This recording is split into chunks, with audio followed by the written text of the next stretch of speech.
abuze kuhlongwana athi wenjabulo imuphi lo nguyeni lona ngithi mina nguyimpela lo wenza naye lo ngisho yena uRosemary Ndlovu eseke naye bafike ke balokhu ngale moto le private babehamba ngayo bese ke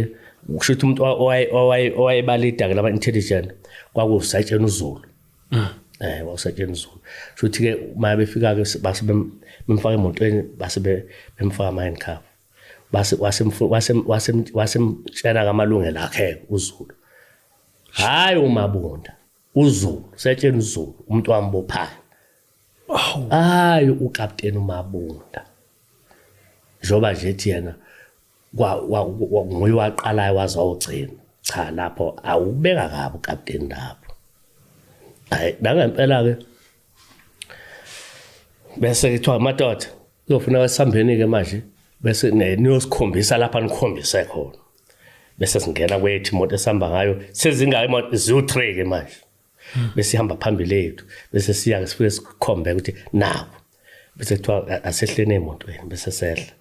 yena asale namanye amaphoyisa wakhona nabanye osisi abangamaphoyisa enzela ngoba phela kwakuyobushwana nomuntu wesifazane lapha abazokwazi ukuthi mabe besesha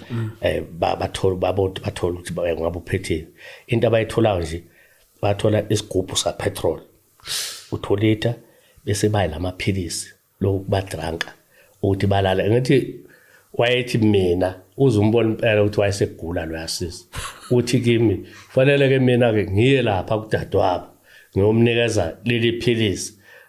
philisi azokwazi ukuthi ahlephele lezi ingane ukuthi ziphuzeke base belala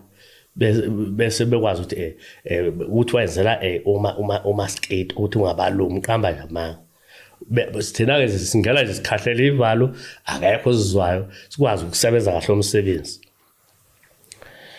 hayi nangempela ke kuyiweke endlini yalo sisi ke manje sihamba namaphoyisa afika kunokhweke